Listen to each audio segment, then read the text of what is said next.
የዋይት ሃውስን ኮሪደሮች በቅርበት ለሚከታተል ሰው አንድ ግልጽ የሆነ ነገር ይታያል። የድሮዎቹ የአሜሪካ ታላላቅ ባለሥልጣናት እየጠፉ ነው። ለዓመታት በሥልጣን ኮሪደሮች ውስጥ ሲንሸራሸሩ የነበሩት ልምድ ያላቸው ፖለቲከኞች፣ የተቋም ሰዎችና የድሮው ሪፐብሊካን ፓርቲ አራማጆች አንድ ባንድ እንደ ጨው እየሟሙ ጠፍተዋል። በምትካቸው በዋይት ሃውስ አዲስ አይነት የኃይል ማዕከል እየተቆጣጠረ ነው። ይህ ኃይል በካቢኔ ስብሰባዎች ላይ በይፋ አይታይም። በኮንግረስ ችሎቶች ላይ በግልጽ አይመሰክርም። ነገር ግን ውሳኔዎቹ የአሜሪካንና የመላውን ዓለም ዕጣ ፈንታ እየወሰኑ ነው። ይህ ታሪክ የሠራተኛ ሚኒስትሯ ሎሪ ቻቬዝ ድሬመር በቅሌት ተዘፍቀው ስለመልቀቃቸው ብቻ አይደለም። ይህ ታሪክ እንደ ፓም ቦንዲና ክሪስቲ ኖም ያሉ የንቅናቄው ታላላቅ ሴት መሪዎች ከሥልጣን ስለ መውጣታቸውን ብቻ አይደለም። ይልቁንም የሁሉም መውጣትና መፍረስ የፈጠረውን የኃይል ክፍተት ለመሙላት በዝምታና በስውር ስለተገነባው አዲስና እጅግ አደገኛ የኃይል መዋቅር ነው። ይህ መዋቅር የተመሠረተው በፖሊሲ ልምድ ወይም በተቋሚ እውቀት ላይ ሳይሆን በአንድ ወሳኝ መስፈርት ላይ ብቻ ነው። እሱም ለዶናልድ ትራምፕ ባለው ፍጹም ጥያቄ አልባና የሚያጎላጉል ታማኝነት። የዚህ አዲስ የኃይል ማዕከል ፀሐይ የዚህ ስውር መዋቅር ማጠንጠኛ አንድ ሰው ነው፣ የፌዴራል ምርመራ ቢሮ ኤፍቢአይ ዳይሬክተር ካሽ ፓቴል። ነገር ግን ካሽ ፓቴል የኤፍቢአይ ዳይሬክተር ብቻ ብሎ መጥራት የጉዳዩን ክብደት በብዙ እጥፍ ማሳነስ ነው። በዋይት ሃውስ ውስጥ ያሉ የውስጥ አዋቂዎች እንደሚሉት ፓቴል አሁን የትራምፕ ሁሉም ነገር ሆኗል። እሱም የትራምፕ ዲፋክቶ የዋይት ሃውስ ሠራተኞች አለቃ ነው። እሱም ዋነኛው የብሔራዊ ደህንነት አማካሪያቸው ነው። እሱም የውስጥ ፖለቲካ ስትራቴጂያቸው ቀያሽ ነው። ፕሬዚዳንቱ ልምድ ካላቸው ጀኔራሎች ከአምባሳደሮችና ከሚኒስትሮች ይልቅ የካሽ ፓቴልን ምክር ብቻ ይገስሙ እንደሆነ በስፋት ይነገራል። ይህ የጥላው ካቢኔ በካሽ ፓቴል ብቻ የተወሰነ አይደለም። በዙሪያው የትራምፕ ጽኑ ታማኝ የሆነው ቃል አቀባዩ ስቲቨን ቻንግን፣ የመከላከያ ሚኒስትሩን ፒት ሄግሴዝንና ሌሎች ጥቂት የማጋ ንቅናቄ የማይናወጡ አቀንቃኞችን ያካተተ ነው። ይህ ቡድን ልክ እንደ ቀድሞቹ አስተዳደሮች የተለያየ ሀሳብ የሚንሸራሸርበት የካቢኔ ስብሰባ አይደለም። ይልቁንም የአንድን መሪ ትዕዛዝ ብቻ የሚቀበል የጦር ምክር ቤት ይመስላል። ውሳኔዎችም በረጅም የውይይት ሂደቶችና በተቋማዊ ትንተናዎች ሳይሆን በእነዚህ ጥቂት ሰዎች ዝግ ስብሰባ በፍጥነትና እየተወሰኑ ነው። የዚህ አዲስ መዋቅር መዘዝስ ምንድን ነው? የመጀመሪያውና ግልጽ የሆነው የአስተዳደሩ ፊት መለውጡ ነው። ልምድ ያላቸውና ተቋማትን የሚያከብሩ ሰዎች ሲወጡ በምትካቸው የሚገቡት ለስርዓቱ ሳይሆን ለሰውየው ታማኝ የሆኑ ናቸው። የቻቬዝ ድሬመር መልቀቅ የዚህ ሂደት ግልጽ ማሳያ ነው። እሷ ምንም እንኳን የትራምፕ ታማኝ ብትሆንም ከተቋማዊ የሪፐብሊካን ፓርቲ ጋር ግንኙነት የነበራትና በኮንግረስ ውስጥ በሁለቱም ፓርቲዎች ተቀባይነት የነበራት ሰው ነበረች። አሁን ግን በእሷ ምትክ የሚመጣው ሰው ይህን መስፈርት ማሟላት አይጠበቅበትም። ብቸኛው መስፈርት ለትራምፕና ለጥላው ካቢኔ ያለው ታማኝነት ብቻ ይሆናል። ይህ የኃይል ሽግሽግ በወረቀት ላይ ከሚታየው አስተዳደር ጀርባ እውነተኛው ኃይል የት እንዳለ ያሳያል። የውጭ ጉዳይ ሚኒስትሩ፣ የመከላከያ ሚኒስትሩ፣ የፍትህ ሚኒስትሩ፣ እነዚህ ሁሉ በሕግ ፊት ኃላፊነት ያለባቸው ሰዎች ሊሆኑ ይችላሉ። ነገር ግን እውነተኛው ውሳኔ የሚወስነው ስማቸው በየትኛውም ይፋዊ ሰነድ ላይ በሌለው ነገር ግን የፕሬዚዳንቱን ጆሮ ሙሉ በሙሉ በተቆጣጠሩት በነ ካሽ ፓቴል ቡድን ነው። ይህ አደገኛ የሆነበት ምክንያት የአሜሪካንን መንግሥት አሰራር መሠረት የሆነውን የቁጥጥርና ሚዛን ስርዓት ሙሉ በሙሉ ስለሚያፈርሰው ነው። አንድ የካቢኔ ሚኒስትር ለፕሬዚዳንቱ ብቻ ሳይሆን ለሕገ መንግሥቱና ለኮንግረስም ጭምር ኃላፊነት አለበት። ነገር ግን የጥላው ካቢኔ አባላት ኃላፊነታቸው ለአንድ ሰው ብቻ ነው ብሎ ያምናሉ። እሱም ለዶናልድ ትራምፕ ብቻ። የዚህ አደገኛ አካሄድ ፍጹም ማሳያ የሆኑ ክስተት ደግሞ በቅርቡ በመከላከያ ሚኒስትሩ ፒት ሄግሴዝና በኮንግረስ መካከል የተፈጠረው ከፍተኛ ፍጥጫ ነው። ፒት ሄግሴዝ የዚህ የጥላው ካቢኔ ፍልስፍና ውጤትና ተምሳሌት ነው። እሱ ለዓመታት የማጋ ንቅናቄ ጽኑ አቀንቃኝ ነበርም። ታማኝነቱ ለትራምፕ እንጂ ለፔንታጎን ተቋማዊ መዋቅር ያልሆነ ሰው ነው። ፍጥጫ የተቀሰቀሰው የኮንግረሱ የምርመራ ኮሚቴ የመከላከያ ሚኒስትሩን ስለ ኢራን ጦርነት አጀማመርና ስለተወሰዱ አንዳንድ ምስጢራዊ እርምጃዎች ቃላቸው እንዲሰጡ ሲጠራቸው ነበርም። ይህ በሕገ መንግሥቱ መሠረት የኮንግረስ የማይጠያየቅ ሥልጣን ነው። ነገር ግን ሄግሴዝ በኮንግረሱ አባላት ለቀረቡላቸው ጥያቄዎች በድፍረት የተሞላን ምላሽ ሰጡ። ምላሻቸውም በቀጥታ ሳይሆን አብዛኛው ስለ ዶናልድ ትራምፕ አስተዳደር እንዲሁም ስለ ፕሬዚዳንታቸው፣ ስለ አዛዣቸው፣ ስለ እሳቸው ንጽሕና ምን ያህል የተሟሉ ፕሬዚዳንት ስለመሆናቸው የሚደሰኩር ባዶ ድንፋታ ብቻ ነው እየተባለም ተተችቷል። ይህ ብቻ አይደለም። የኮሚቴው አባላት የጥልቅ መንግሥት ተላላኪዎችና የአሜሪካንን ጦር ለማዳከም የሚሰሩ ከዳተኞች ናቸው ሲሉም በይፋ ሰደቡ። ይህ ድርጊት በዋሽንግተን ታሪክ ታይቶ የማይታወቅ ነበር። አንድ የመከላከያ ሚኒስትር የህዝብ ተወካዮችን ስልጣን በዚህ ደረጃ ሲገዳደር ታይቶ አያውቅም። የኤክሲስ ድፍረት የመነጨው ኬት ነው? መልሱ ግልጽ ነው። ከጥላው ካቢኔና ከፕሬዚዳንት ትራምፕ ከሚያገኘው ሙሉ ድጋፍ ነው። እሱ የሚያውቀው አንድ ነገር ብቻ ነው። ፕሬዚዳንቱ ከጎኑ እስከሆኑ ድረስ ማንም ሊነካው እንደማይችል ነው። ይህ ፍጥጫ የጥላው ካቢኔ የአሰራር ፍልስፍናን ቁልጭ አድርጎ ያሳያል። ለእነሱ ኮንግረስ፣ ፍርድ ቤቶች፣ ሚዲያ፣ እነዚህ ሁሉ የፕሬዚዳንቱን አጀንዳ ለማደናቀፍ የሚሞክሩ የጠላት ኃይሎች ናቸው። ስለዚህ እነሱን ማክበር ሳይሆን መዋጋትና ማዳከም ነው የሚያስፈልገው። የአካሄድ የአሜሪካን ዲሞክራሲ መሠረቶች አንድ ባንድ እያፈራረሰ ነው። ታዲያ የዚህ የጥላው ካቢኔ መነሳት ለአሜሪካና ለዓለም ምን መዘዝ ያስከትላል? በመጀመሪያ ደረጃ የአሜሪካ ፖሊሲዎች እጅግ በጣም ያልተጠበቁና ጠባጫሪ ይሆናሉ።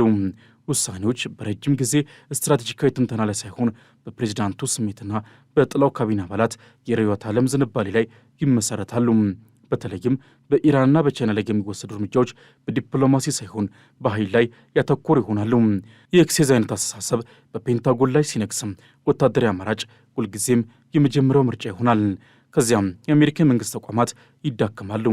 የውጭ ጉዳይ ሚኒስቴር፣ የመከላከያ ሚኒስቴር፣ የስለላ ተቋማት፣ እነዚህ ሁሉ ለዘመናት ያካበቱትን ልምድና እውቀት ችላ ይባላል። በሙያቸው የበቁ ባለሙያዎች በታማኝነታቸው ብቻ በተሾሙ ሰዎች ይተካሉ። አሁን እየሆነ ያለውም ይኸው ነው። ይህም አስተዳደሩ ከባድ ስህተቶች እንዲሰራና የአገሪቱን ጥቅም አደጋ ላይ እንዲጥል የሚያስገድድ ይሆናል። በሦስተኛ ደረጃ የውስጥ ሽኩቻና መፍረስ የአሜሪካንን ጠላቶች ያበረታታል። ቻይና፣ ሩሲያና ኢራን አሜሪካ ከውስጥ በችግር ስታመስ ሲመለከቱ ይህንን እንደ መልካም አጋጣሚ በመጠቀም የራሳቸውን ተጽዕኖ ለማስፋፋት ይሞክራሉ። አንድ የተከፋፈለና በውስጡ የሚታመስ አስተዳደር በዓለም መድረክ ላይ ጠንካራና ወጥ የሆነ አቋም ሊኖሩ አይችልም። አሁን የአሜሪካንን ዳግም ታላቅ ማድረግ ንቅናቄ ራሱን ወደ አዲስና አደገኛ ምዕራፍ እያሸጋገረ ነው። የንቅናቄው የመጀመሪያው ምዕራፍ የውጭውን ጠላት መዋጋት ነበር። አሁን ግን ጦርነቱ ወደ ውስጥ ዞሯል። ጠላቶቹ በራሱ በሪፐብሊካን ፓርቲ ውስጥ ያሉ ለትራምፕ ፍጹም ታማኝ ያልሆኑ ተቋማትን የሚያከብሩ ሰዎች ናቸው። ይህ አዲሱ የኃይል ማዕከል፣ ይህ የጥላው ካቢኔ በቀጣዩ የአጋማሽ ዘመን ምርጫ ላይ ምን ተጽዕኖ ይኖሯል? በመካከለኛ ሪፐብሊካኖችና በተናጠል መራጮች ዘንድ ተቀባይነትን ያጣል ወይንስ የትራምፕን የጀርባ አጥንት ደጋፊዎች የበለጠ ያጠናክራል? አንድ ነገር ግን እርግጥ ነው፣ የዋይት ሀውስ ድራማ ከዚህ በፊት ከነበረ ሁሉ የተለየና አደገኛ ሆኗል። ጦርነቱ አሁን በዲሞክራቶችና በሪፐብሊካኖች መካከል ብቻ አይደለም። ይልቁንም ጦርነቱ በአሜሪካ የዲሞክራሲ መሠረቶችና በአንድ ሰው ዙሪያ በተገነባው አዲስ የኃይል ስርዓት መካከል ነው። የዚህ ጦርነት ውጤት የአንድን አስተዳደር ጣፈንታ ብቻ ሳይሆን የመላውን የአሜሪካን ሪፐብሊክ ወደፊት ህልውና ይወስናል። የጥላው ካቢኔ ጥላ ሆኖ ይቀራል ወይንስ ወደፊት በጋድ ወጥቶ የአሜሪካንን ፊት ለዘላለም ይቀይረዋል? መልሱ በሚያስደንቅ ፍጥነት ግልጽ እየሆነ ነው። ጥላ ሆኖ መቆየት የጨዋታው መጀመሪያ እንጂ መጨረሻው አልነበረም። የጥላው ካቢኔ አሁን ከስር የኃይል ማዕከልነት ወጥቶ የአሜሪካን መንግስት ሙሉ በሙሉ የመቆጣጠር ሁለተኛውንና እጅግ አደገኛው ምዕራፍ ጀምሯል። ጸጥተኛው መፈንቅለ መንግስት አብቅቷል። አሁን የሚጀምረው ይፋዊው የፖለቲካ ማጽዳት ነው። የአዲሱ ምዕራፍ በተግባር ምን ይመስላል? በቀጣይ ልንጠብቃቸው የሚገቡ 3 ዋና ዋና የጦር ግንባሮች አሉ። የመጀመሪያው የጦር ግንባር የሪፐብሊካን ፓርቲ ራሱ ነው። የጥላው ካቢኔ ትልቁ ጠላት የዲሞክራት ፓርቲ ሳይሆን በራሱ በሪፐብሊካን ፓርቲ ውስጥ የሚገኘው የድሮ አስተሳሰብ ነው። እነዚህ ለህገ መንግስቱና ለተቋማት ታማኝ የሆኑ ከትራምፕ በፊት የነበሩና ከትራምፕ በኋላም ለመኖር የሚያስቡ ፖለቲከኞች ናቸው። ለካሽ ፓቴልና ለቡድኑ እነዚህ ሰዎች ሪፐብሊካንን በስም ብቻ ወይም ደግሞ የጥልቅ መንግስት ተባባሪዎች ናቸው። ስለዚህ የመጀመሪያው ኢላማ እነሱ ናቸው። በቀጣይ በሚመጣው የአጋማሽ ዘመን ምርጫ ከዚህ በፊት ታይቶ የማይታወቅ የውስጥ ጦርነት በሪፐብሊካን ፓርቲ ውስጥ እንመለከታለን። የጥላው ካቢኔ በገንዘብና በድርጅታዊ መዋቅር በመጠቀም እያንዳንዱን ታማኝ ያልሆነ የሪፐብሊካን የኮንግረስ አባል በራሱ የቅድመ ምርጫ ውድድር ውስጥ በጽንፈኛ የማጋ ታማኝ እጩ ለመተካት ይሞክራል። ይህ ፓርቲውን የማጥራት ዘመቻ ነው። ግቡም በኮንግረስ ውስጥ የትራምፕን አጀንዳ ያለምንም ጥያቄ የሚፈጽም ለፓርቲው ሳይሆን ለሰውየው ብቻ ታማኝ የሆነ ሰራዊት መፍጠር ማስቻል ነው። ይህ ከተሳካ በኮንግረስ ውስጥ ያለው የሪፐብሊካን ፓርቲ የፖለቲካ ፓርቲ መሆኑ ቀርቶ የአንድ መሪ ንቅናቄ ቅርንጫፍ ይሆናል። ሁለተኛው የጦር ግንባር የፌዴራል መንግስት ቢሮክራሲ ነው። ለጥላው ካቢኔ በሚሊዮን የሚቆጠሩት የመንግስት ሰራተኞች ከዳኞች እስከ ሳይንቲስቶች፣ ከዲፕሎማቶች እስከ ህግ አስከባሪዎች የጥልቅ መንግስት ሰራዊት ናቸው። እነዚህን ሰዎች ማባረር ብቻ በቂ አይደለም፣ ስርዓቱን ራሱን ማፍረስ አለባቸው። ለዚህም ከዚህ በፊት ተሞክሮ የሚያውቅ እቅድ አላቸው። በሺዎች የሚቆጠሩ የመንግስት ሰራተኞችን ከስራ ጥበቃ ሕግ በመውጣት በቀላሉ በፖለቲካ ታማኝነት ብቻ ሊባረሩና ሊተኩ የሚችሉበትን ስርዓት መዘረጋት ነው። ይህ የፌዴራል መንግስትን ሙሉ በሙሉ ፖለቲካዊ መሳሪያ ማድረግ እቅድ ነው።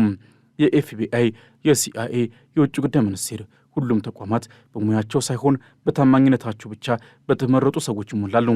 የካሽ ፓቴል የኤፍቢአይ ዳይሬክተር መሆን የዚህ እቅድ የመጀመሪያውና ትልቁ ሙከራ ነበር።